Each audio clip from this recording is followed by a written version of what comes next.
മണ്ണില്ലെങ്കിലും ഈ കൃഷിയിടത്തിൽ പച്ചക്കറികളും പൂക്കളും അനായാസം വളരും. കൂട്ടത്തിൽ മീൻ വളർത്തലും. അഞ്ചേരിച്ചിറയിൽ വാടക വീടിന്റെ മട്ടുപ്പാവിലാണ് സാജൻ ഡേവിസ് എന്ന യുവാവ് മണ്ണ് വേണ്ടാത്ത തന്റെ പുതിയ കൃഷിയിടം തയ്യാറാക്കിയിട്ടുള്ളത്.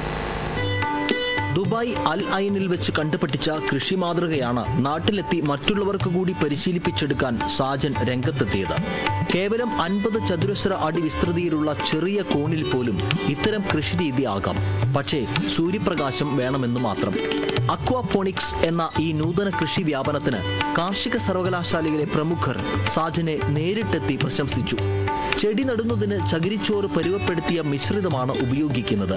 PVC പൈപ്പും ചെറിയ പ്ലാസ്റ്റിക് ഗ്ലാസ് പോട്ടും തീരെ വാട്ട്സ് കുറഞ്ഞ സബ്മേഴ്സിബിൾ വാട്ടർ പമ്പും വലിയ ഒരു ഡ്രമ്മും ഉണ്ടെങ്കിൽ അക്വാപോണിക്സ് കൃഷിയിടം തയ്യാറാക്കാം. ഡ്രമ്മിലെ വെള്ളത്തിലാണ് മത്സ്യങ്ങളെ നിക്ഷേപിക്കേണ്ടത്. ഇവയ്ക്ക് തീറ്റയും മറ്റും നേരിട്ട് ഇതിലിട്ട് കൊടുക്കാം. ഈ വെള്ളത്തിലാണ് ചെറിയ മോട്ടോർ പമ്പ് സ്ഥാപിക്കുന്നത്. ഈ വെള്ളം പമ്പ് ചെയ്ത് PVC പൈപ്പുകളിലൂടെ ഒഴുകിയെത്തി തിരികെ ഡ്രമ്മിൽ തന്നെ തിരിച്ചെത്തും വിധമാണ് പ്രവർത്തനം. വെള്ളം കടന്നു പോകുന്ന പൈപ്പിൽ 5 ഇഞ്ച് അകലത്തിൽ മുകൾ വശത്ത് ദ്വാരമുണ്ടാക്കി ചകിരി മിശ്രിതം നിറച്ച ഗ്ലാസ് പോട്ടുകളിൽ തൈകൾ വെച്ച് ദ്വാരങ്ങൾ സ്ഥാപിക്കും. തുടർച്ചയായി പമ്പ് ചെയ്യുന്ന വെള്ളം പോകുന്ന ഭാഗങ്ങളിൽ ചെടികളുടെ ഇടതൂർന്ന് വളർന്നു വരുന്ന വേരുകളാണ് മതിയായ ജലവും വെള്ളവും ആഗിരണം ചെയ്ത് ശേഷിക്കുന്ന വെള്ളത്തെ ശുദ്ധീകരിച്ചു വിടുന്നത്.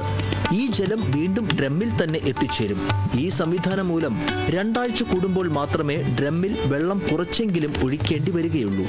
വൻ മരമായി വളരാത്ത എല്ലാത്തരം പച്ചക്കറികളും ഇലക്കറി ഇനങ്ങളും പൂച്ചെടികളും ഈ രീതിയിൽ വളർത്താമെന്നാണ് സാജന്റെ വിജയ പരീക്ഷണം ബോധ്യപ്പെടുത്തുന്നത്. TCV